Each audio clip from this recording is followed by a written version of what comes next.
This is breaking news. Boy, a child who was stabbed and killed yesterday in the Bronx. On behalf of the entire New York City Police Department, our condolences go out to the family, the friends, and the loved ones of this fine young man. You will hear in a moment from our Chief of Detectives, Joseph Kenney, and then from Bronx District Attorney Darcel Clark.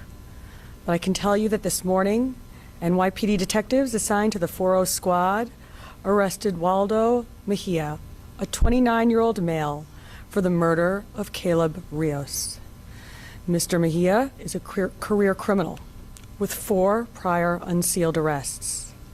The most recent one occurred on November 27th, 2024, when Mr. Mejia was arrested for stabbing another victim's ring camera with a kitchen knife, and importantly, was released on his own recognizance the very next day.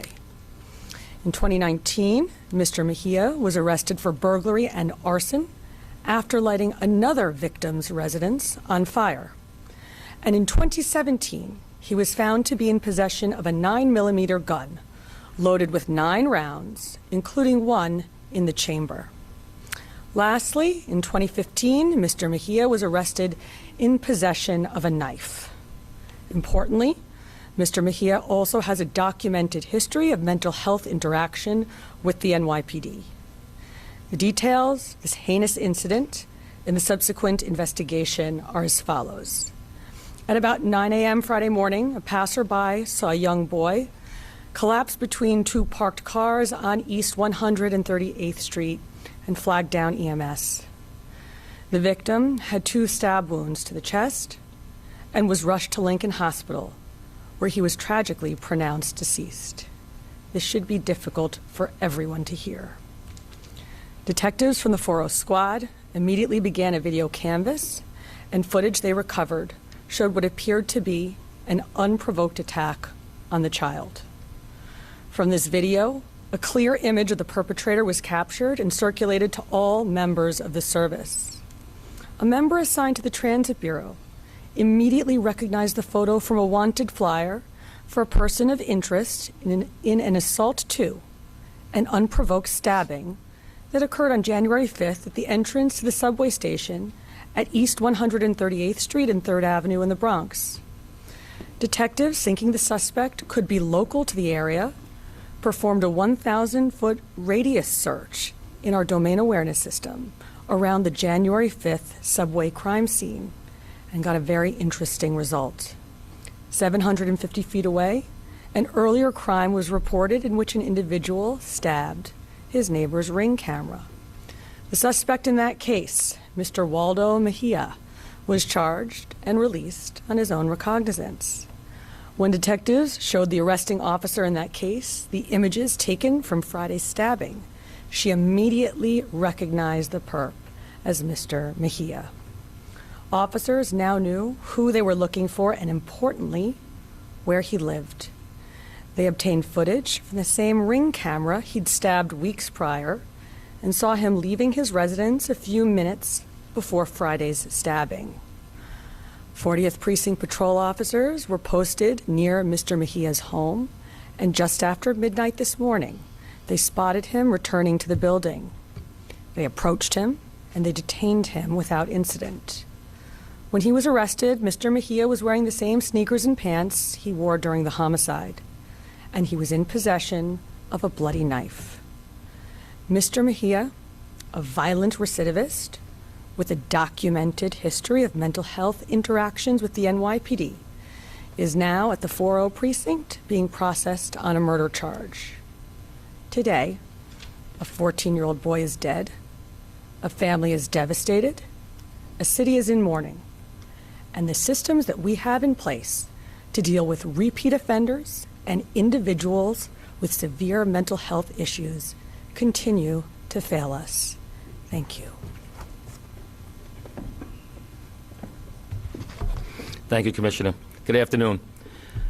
As the Commissioner stated, on Friday, January 10th at 9:25 in the morning, a 14-year-old child was stabbed to death in front of 300 East 138th Street in the Bronx. Caleb Rijos had just left his residence and was on his way to attend high school at the Bronx Leadership Academy. What we learned from video is that while Caleb is standing on the street, minding his own business on the sidewalk on East 138th Street, he is approached by a male who suddenly and unexpectedly stabs him in the chest. Caleb receives 2 stab wounds to his chest, piercing his heart and his lungs. Caleb runs from his attacker, but falls down between 2 parked cars. Several New Yorkers come to his aid, and they flag down a passing EMS ambulance. The victim is quickly transported to Lincoln Hospital within 6 minutes of this incident. Unfortunately, he cannot be saved. Members of the 4-0 Precinct and Bronx Homicide Squad respond to the scene to begin their investigation. They are able to locate video of the perpetrator fleeing the scene of the crime. This image was captured and distributed electronically to every member of the NYPD via their department-issued smartphones. During the course of this homicide investigation, an officer assigned to the Transit Bureau recognized that the suspect of this murder looked very similar to another perpetrator that had committed a stabbing on East 138th Street on the subway stairs leading down to the train. This incident occurred on January 5th, where a male victim was approached from behind and unprovoked, stabbed in the arm by an unknown male. We were able to quickly conclude that these 2 incidents were connected, unprovoked, and committed by the same suspect. In both incidents, the perpetrator was a male Hispanic with a slim build, 6'1" to 6'3" feet tall, and wearing the same black jacket, gray pants, and black sneakers with a white stripe. In the homicide, the male was also observed wearing a pair of white gloves. Through computer work and video canvases, the detectives were able to develop a person of interest in this homicide case. This male was identified as Waldo Mejia. He is a male Hispanic, 29 years of age. His date of birth is December 28, 1995. He resides at 270 Alexander Avenue in the Bronx, in close proximity to where both of these crimes took place. Prior to this incident, he had 4 unsealed arrests for criminal mischief, where he stabbed the neighbor's doorbell camera, burglary, criminal possession of a weapon, where he was found to be in possession of a knife. While working with our partners at the Bronx District Attorney's Office, Mejia was charged with murder, and at this time of the arrest, a bloody knife was recovered from his person, and the white gloves he was wearing during the homicide were also recovered. Detectives will continue to investigate the January 5th stabbing in the hopes of bringing justice to that victim as well. Thank you.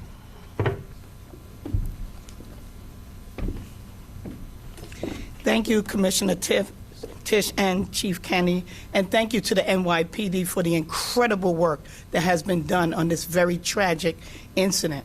The members of Bronx Homicide and the 40th Detective Squad have been working very closely with my homicide team, and I want to thank all of them for their tireless work. They have been working on this from the very, very beginning. A 14-year-old boy, Caleb Rijos, stabbed in the heart on his way to school. You know, he called his father and told his father that he couldn't breathe and that he was scared. And his father heard him dying. This murder is it's unfathomable to think about the level of this tragedy. Caleb was a good student. He was a football player at the Bronx Leadership Academy. This was a random, unprovoked attack in the morning when this young man was going to school, and it defies everything we know about everything in humanity. My violence response team has contacted his family as well as my crime victims assistance unit, and we are here to do everything that we can to stand ready to help this family through this destruction and this loss of life. It's just heartbreaking. And it just goes to show this random acts of violence, people with serious mental illness, continue to roam our streets and harm innocent citizens. This is tragic for this family. This is tragic for his classmates. This is tragic for the people of the Bronx and for the city of New York. Our prosecutors and the Homicide Bureau will continue to work on this. We are charging him with murder in the second degree, manslaughter in the first degree, and criminal possession of a weapon in the second degree. He's awaiting arraignment, and I'm just here to say I want to thank NYPD, and to the family, my condolences, and for them to know that we stand with you and that we're going to do all that we can to get justice for Caleb. Thank you. All right, folks, we have time for a few questions. Any questions? We'll start with Tina Moore, New York Post. Hi, Commissioner. Hi. Sorry to have to. Thank you. What do you think about the system that let this person go so many times after the crimes he committed in the past? What needs to be done? Well, I think you heard in my remarks, the status quo is just not working for New Yorkers. We do not have a system that puts the rights and needs of victims first. And my message to New Yorkers is something has to give. A brutal, unprovoked killing of a 14-year-old child by a career criminal, a recidivist, over and over again, with a history of mental health interactions with the NYPD. How many times does the mayor have to keep talking about this before something changes? I'm hopeful something will change. Let this be the call to action. Next, we go to 1010 wins, Caleb Rijos. Can you tell me when the suspect was released on his own recognizance, what should it have been? That was a bailable offense? I mean, should he have been let out? In that particular Released? incident, he was arrested for a misdemeanor. But obviously other factors the judge could have taken into consideration, like his past criminal history. We're going to go to the New York Times, Nathan. Our paper today quoted an outreach worker saying that gang activity had been brewing in the area where the stabbing happened. Can you comment on that? Do you have any information? This incident has no gang ties, no gang nexus whatsoever. All indications that we're seeing from interviewing parents and friends, social media, is that this was a young man that was on the right path in life and was tragically taken from his parents. And WNBC, Brittany Owen. Hi, just to clarify the charges, what you listed is only for the 14-year-old, and do you anticipate any charges for the slashing in the arm? We're continuing to investigate that matter, and should we get the right probable cause and the evidence that connects it in the right way, there will be charges pending for that as well. We're going to go to Charles Lane, Gotham. Maybe I'm confused. The stabbing of a Ring camera isn't bail eligible, is it? Well, the charge was criminal mischief. It's not. And, you know, depending on what his record was at the time, whether he was out on other things, those were factors that a judge could take into consideration. But the charge itself is not bail eligible. And so the previous one before that was 2019 burglary and arson, right? Mm-hmm. And he was sentenced to I that? have to get back to you on that. I'm not necessarily sure what the sentence was. I'm struggling to see where the system failed. I'm sorry, what? I'm struggling to see where the system failed. If it wasn't bail eligible.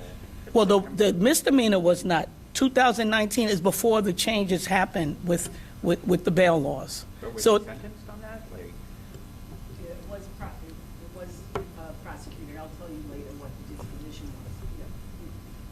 he was charged, and I sentenced. That matter was closed in 2019. Yes. Any more questions? We're going to go back to Cal Diori of 1010 wins. So do you have a recommendation on what could have been done along the way that might have avoided the stabbing death of the child? I mean, should it have been that he was held? I mean, I don't know. I mean, there's a lot of possibility. I think the biggest thing when we're talking about people with serious mental illness is that we need more resources to hold people accountable when they commit crimes and it's related to their mental illness. There's not enough secure facilities for them to get the help they need for the mental illness and to hold them accountable for the crimes that they're charged for. So there's a number of things that need to be happening. You know, bail is one of them. The laws for holding people who are seriously mentally ill, getting them treatment or putting them in secure facilities while they're being held on criminal charges, all of those things need to happen. Any other questions? We're going to go back to Brittany from WNBC. Being that you're talking about mental illness, is he aware of what happened? Has he commented or said anything at all? We're still investigating the case. All right. So Governor Hochul's suggestion about making it easier to hold people against their will, you know, those with mental illness, would that Would that be a recommendation? Does that seem possible? Anything is possible when there's a will to do it. We need to do something to address people with serious mental illness. That is one of the things that the governor is suggesting. I haven't read her whole proposal, but we need more done than is what is being done now. Absolutely. All right, folks, thank you very much. Thank you.